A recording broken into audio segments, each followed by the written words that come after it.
I never thought I'd own my dream house at 29, but here I was, standing in front of a beautiful 2-story colonial with a wraparound porch. My name is Robin Mitchell, and I've worked my ass off to get here. After 5 years as an investment manager at Sterling and Associates, I finally had enough saved up for a substantial down payment. "This is it, Derek," I said to my husband, squeezing his hand as we stood in the driveway. "What do you think?" Derek smiled, his brown eyes crinkling at the corners. "It's perfect, babe, you did good." That's one of the things I loved about Derek. He was always supportive of my career and never seemed threatened by my success. When I told him I wanted to buy the house with my own money and put it in my name, he didn't even flinch. "You earned it," he said simply. "Besides, I'm saving up for our future kids' college funds. We're a team, right?" I remember hugging him tight that day, thinking how lucky I was to have such an understanding partner. Most guys I knew would have thrown a fit about their wife buying a house, but not Derek. He worked as a high school teacher, and while his salary wasn't anywhere near what I made, he never complained or acted jealous. The day we moved in, I couldn't stop smiling. The house was everything I'd dreamed of: 4 bedrooms, 3 bathrooms, a gourmet kitchen, and a backyard perfect for future barbecues and kids' birthday parties. I'd made sure to put down enough money so the monthly mortgage payments wouldn't strain us too much. Being an investment manager had taught me the importance of living within our means. "You know what we should do," Derek said as we unpacked boxes in the kitchen. "We should have dinner with my parents this weekend. They'll want to see pictures of the house." "That's a great idea," I agreed, unwrapping our wedding china. "We should visit my family too." That evening, as Derek and I sat on our new porch swing watching the sunset, everything seemed perfect. We talked about our plans for the house, how we'd decorate each room, where we'd plant a garden in the spring, which bedroom would become the nursery when we started our family. Later that night, as I lay in bed listening to Derek's steady breathing beside me, I felt completely at peace. I'd achieved my dream of owning a beautiful home, I had a loving husband, and our future seemed bright with possibility.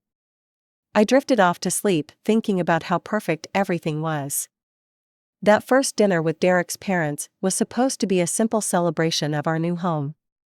Martha and George had always been kind to me, treating me like their own daughter since Derek and I started dating 5 years ago. They lived in a modest ranch-style house across town, and Martha had prepared her famous pot roast for the occasion.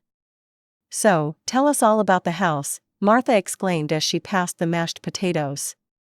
Her gray hair was pulled back in its usual neat bun, her eyes sparkling with excitement. I opened my mouth to answer, but Derek beat me to it. "Actually, I wanted to surprise you guys," he said, his voice filled with pride. "I bought us this amazing house. 4 bedrooms, beautiful backyard, you're going to love it when you see it." I nearly choked on my water. Derek squeezed my hand under the table, his eyes pleading with me to stay quiet. I felt my chest tighten, but I forced a smile and stayed silent. "Oh, Derek," Martha clasped her hands together. "That's wonderful." "Isn't it wonderful, George?" George beamed at his son. "That's my boy, always knew you'd do well for yourself." He turned to me. "You've got yourself quite a generous husband here, Robin.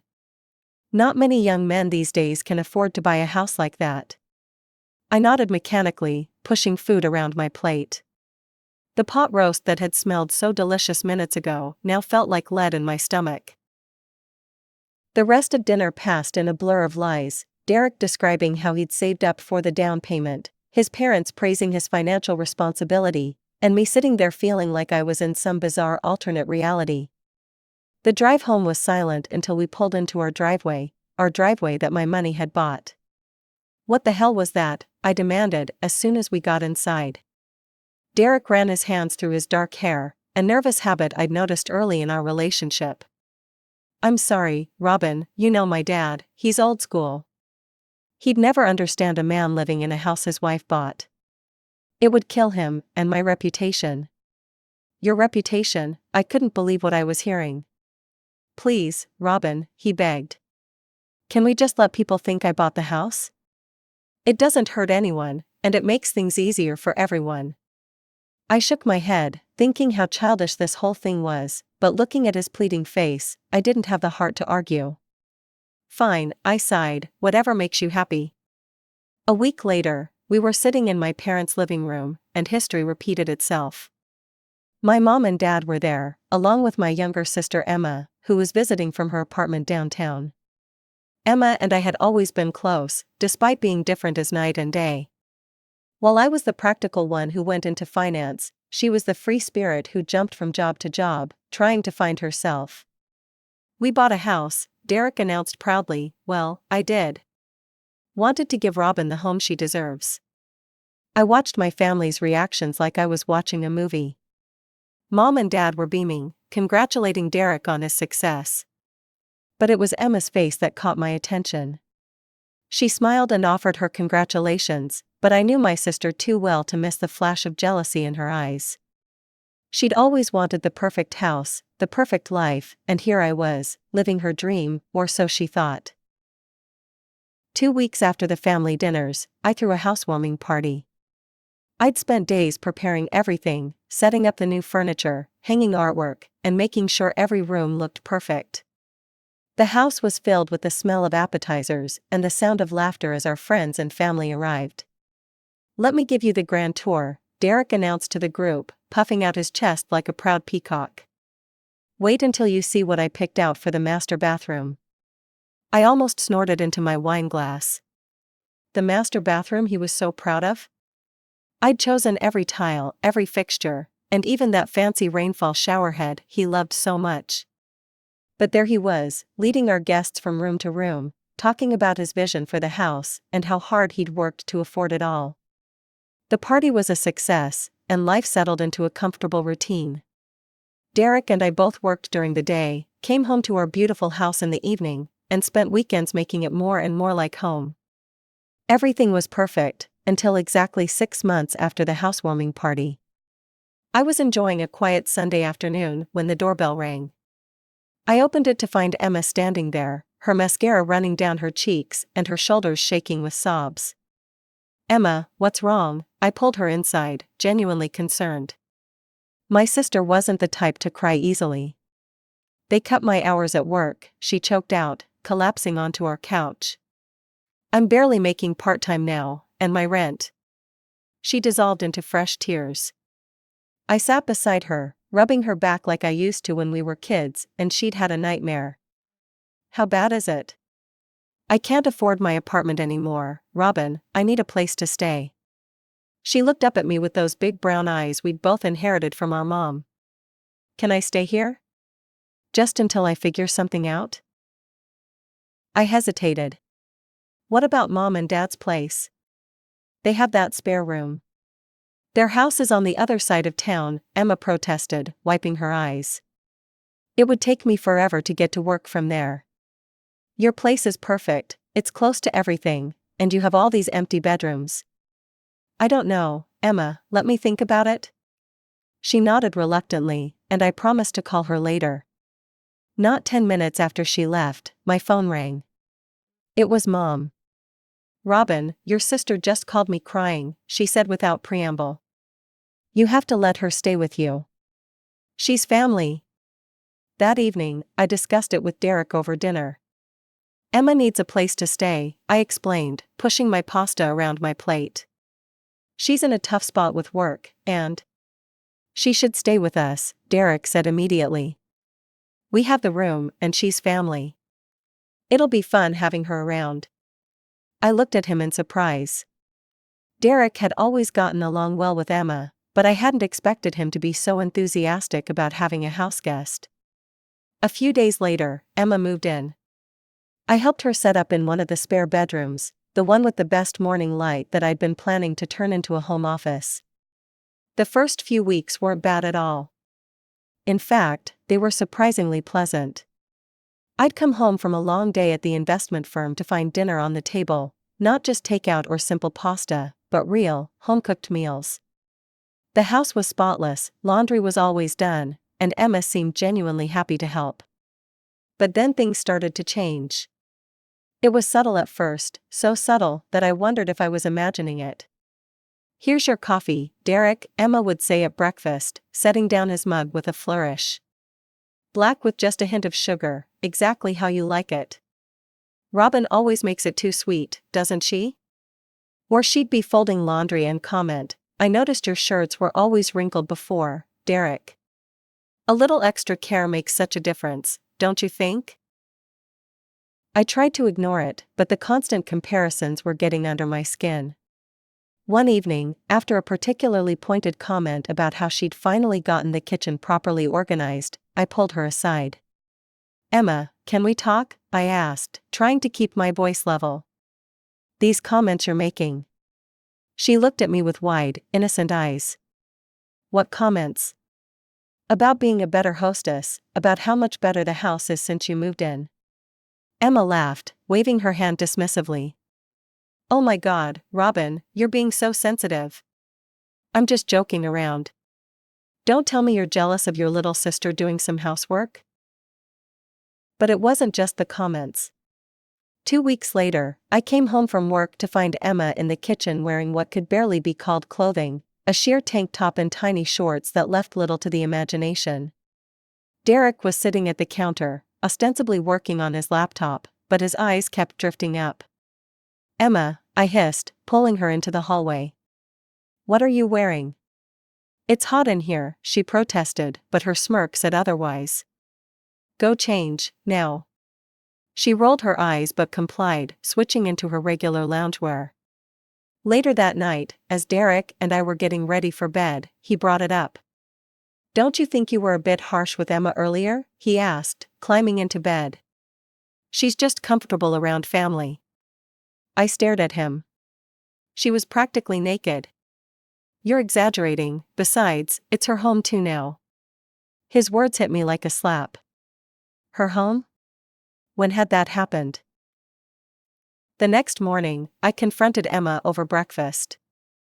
Have you started looking for apartments yet? I asked directly. Her face crumpled immediately. Robin, I'm trying, but I can barely save anything with my reduced hours. Everything's so expensive. She doesn't have to move, Derek interrupted, not looking up from his phone. We've got plenty of room, and it's nice having her here. The three of us work well together. I looked between my husband and my sister, him casually defending her presence in my house, her with that subtle smile playing at the corners of her mouth, and felt a chill run down my spine. The Anderson deal was huge, potentially the biggest investment contract of my career. When my boss told me I needed to fly to Phoenix to meet with them personally, I knew it was important to nail this. I'll be gone for 3 days, I told Derek and Emma over dinner the night before my flight. The negotiations might take a while. The meetings in Phoenix went better than I could have imagined. Mr. Anderson was impressed with my presentation and agreed to all our terms without the usual back and forth I'd expected. By the end of the second day, we were signing papers. You've got quite a future ahead of you, Mrs. Mitchell, he said as we shook hands. Sterling and Associates is lucky to have you. I called the airline and managed to get an earlier flight home. Wouldn't Derek be proud? This deal would mean a significant bonus, maybe enough to pay off a big chunk of the mortgage early. The taxi dropped me off at our house around 8 p.m. The lights were on upstairs, and I could see Derek's car in the driveway. I smiled, thinking about surprising them with the good news. I unlocked the front door quietly, my heels clicking softly on the hardwood floors. There were wine glasses on the coffee table, 2 of them, and something that looked like Emma's blouse draped over the banister. My stomach lurched as I climbed the stairs. I could hear music playing faintly from our bedroom, and soft voices. I pushed open the door. Time seemed to stop. The scene before me burned itself into my brain, Derek and Emma in our bed, tangled in the sheets I'd picked out when we first moved in. They didn't notice me at first, too wrapped up in each other. Then Emma saw me and smiled. Actually smiled. Robin, Derek scrambled to cover himself. This isn't. I can explain. Emma stretched lazily and got up, not bothering to cover herself. Oh, don't bother explaining, Derek. She started collecting her clothes from the floor. She was bound to find out eventually. I stood frozen in the doorway, my hands shaking. How long? My voice sounded strange, distant. A few weeks now, Emma said casually, pulling on her clothes. We're in love, aren't we, Derek? Derek looked like he might be sick. Oh, and there's one more thing, Emma added, her hand drifting to her stomach. I'm pregnant. Found out a few days ago. Derek's head snapped up, his face going pale. Clearly, this was news to him too. Get out, I whispered, then louder, both of you, get out of my house. Emma laughed, actually laughed. Your house? Oh, honey, I think you're confused. She turned to me with a vicious smile. This is Derek's house, he bought it, remember? You have 1 hour to pack your things and leave. I stood there, staring at my sister as the reality of the situation hit me. She had believed the lie. All this time, she thought she was stealing a wealthy man and his house. She had no idea that everything, every single thing around us, was mine. I couldn't help it, I started laughing. The sound bubbled up from somewhere deep inside me, slightly hysterical, but unstoppable. Emma's face twisted in confusion. What's so funny? You're being kicked out of your home and you're laughing? I wiped tears from my eyes, still chuckling. Oh, Emma, sweet, delusional Emma. This house? The one you think you're going to live in with my cheating husband? It's mine. Every brick, every tile, every piece of furniture, I bought it all. You're lying, Emma spat, but I could see uncertainty creeping into her eyes. The Mercedes Derek drives? Also mine. I bought it last year because he said his old car wasn't professional enough for a teacher. I turned to Derek. Tell her the truth. Derek seemed to shrink under Emma's fierce gaze. It's true, he mumbled, staring at the floor. Everything belongs to Robin. I just told everyone I bought it because I wanted to look successful. The color drained from Emma's face. She grabbed one of our decorative pillows, the ones I'd spent hours picking out, and started hitting Derek with it. You liar. You pathetic, worthless liar. Both of you, stop, I said, my voice cutting through Emma's screams and Derek's attempts to defend himself. I'm done with this circus. You have 1 hour to pack your things and get out of my house. But, Derek started. Don't worry about the divorce papers, I interrupted. I'll have them sent to your parents' house. Emma's demeanor changed instantly. The rage disappeared, replaced by that manipulative sweetness I'd grown so familiar with. Robin, you can't kick me out. I'm your sister, your pregnant sister. Where am I supposed to go? That's not my problem, I checked my watch. 55 minutes left. If you're not gone by then, I'm calling the police. I turned and walked downstairs to the kitchen, leaving them scrambling to gather their things. My hands were steady as I made myself a coffee with the fancy machine I'd bought last Christmas. I sat at the kitchen island, sipping slowly, listening to the chaos upstairs. My phone rang 10 minutes later. Mom's name flashed on the screen. How dare you, she screeched, before I could even say hello. Kicking your pregnant sister out onto the street? What kind of monster are you? She seduced my husband, I said flatly. They've been having an affair for weeks. And when I caught them, she tried to kick me out of my house. There was a brief silence, then, well, maybe you should let them have the house. You're successful, you can afford to rent an apartment. Emma's pregnant now, she needs stability. It would be the kind thing to do, letting them have the house. I sat there, stunned by my mother's words. I don't want to have this conversation, I said, my voice ice cold. In fact, I don't want to talk to you at all right now. I hung up before she could respond, staring at my reflection in the dark window. I barely recognized myself, but maybe that was a good thing. Maybe it was time to become someone new, someone stronger. The hour passed, both quickly and painfully slowly. Doors slammed, drawers banged, and occasional sobs, Emma's, I assumed, echoed through the house. Finally, they appeared at the bottom of the stairs, each carrying bags. Emma's mascara was streaked down her face, but her eyes were hard when she looked at me. "You'll regret this," she spat venomously. "You think you're so perfect with your big house and your fancy job. You'll end up alone and miserable." I didn't even bother responding. There was nothing left to say. I watched from the window as they loaded their bags into Emma's beat-up Corolla. As they drove away, I felt a weight lift from my shoulders. I immediately turned off my phone, knowing what was coming. The calls, the texts, the family drama, I couldn't deal with any of it right now. When morning came, I turned my phone back on, wincing at the flood of notifications. 37 missed calls. 62 text messages. Voicemails from both sets of parents, from Emma, from Derek. I ignored them all and dialed my lawyer's number instead. "Barbara? It's Robin Mitchell. I need to file for divorce." Barbara, bless her, didn't ask for details. "Come by the office at 11. We'll get started." I called into work, explaining I needed a personal day. My boss was understanding. The Anderson deal had put me in his good graces. I spent 2 hours with Barbara, going over the details of the divorce filing, then headed home. I was fumbling with my keys at the front door when I heard voices behind me. I turned to find both sets of parents standing in my driveway. Mom and Dad looked furious, while Martha was crying and George's face was red with anger. "How dare you throw them out?" Mom demanded as they followed me inside.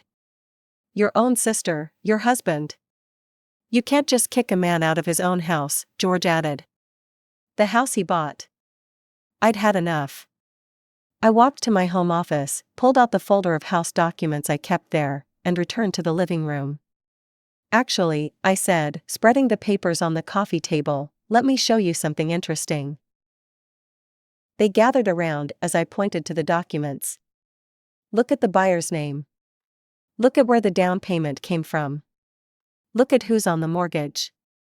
I watched their faces as realization dawned. This house? Every penny came from me. The car Derek drives? Also mine. He didn't pay for any of it. But he said," Martha stammered. "He lied," I said simply. "He told everyone he bought the house, because he was too insecure to admit his wife was the breadwinner. He's been living off my success, while pretending it was his own." "That lying little ass," George exploded, his face turning even redder. "I raised him better than this." After the in-laws left, Mom and Dad lingered. The documents were still spread across my coffee table, irrefutable proof of my ownership, but somehow that didn't matter to them. "Robin, you need to be reasonable about this," Dad said, using his rational parent voice that I remembered from childhood arguments. "They're starting a family." "A family?" I laughed bitterly. "You mean my husband and my sister's betrayal baby?" "Don't be cruel," Mom snapped. "That's your niece or nephew you're talking about. Think about the child's future." I stood up, my patience finally exhausted.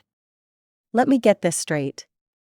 My sister sleeps with my husband, tries to steal my house, and I'm supposed to just hand over everything I've worked for?" "You've always been selfish," Mom said, her voice trembling.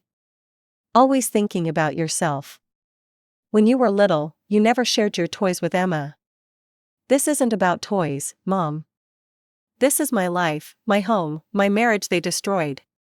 "If you don't help your sister," Dad interjected, "if you don't share what you have, we'll have no choice but to cut ties with you." I walked to the front door and opened it. "Get out." They left, Mom's final words ringing in my ears, "You'll regret this. Your own family." I slammed the door so hard the windows rattled. The divorce proceedings were surprisingly quick. Despite Emma's constant pushing, I heard through mutual friends, Derek never tried to claim any of the property. He knew better. He'd seen all the paperwork, knew every asset was in my name. Fighting would just waste money he didn't have on lawyer fees he couldn't afford. I threw myself into work, taking on more clients, closing bigger deals. The Anderson contract was just the beginning. I redecorated the house, erasing every trace of them. New furniture, new paint, new everything. The master bedroom where I'd found them became my home office. I couldn't sleep there anyway. Through social media, before I blocked them all, I watched their story unfold like a bad soap opera. They got married in a small ceremony at my parents' house. Emma posted endless updates about her pregnancy, playing the role of glowing mother-to-be. She never missed a chance to paint herself as the victim, dropping comments about toxic family members and selfish sisters who abandoned their pregnant siblings. The latest update, shared by a colleague who still followed her, showed her and Derek squeezed into my old childhood bedroom at our parents' house. The caption read, "Making the best of things, while cruel people live in luxury. But we have love, and that's what matters."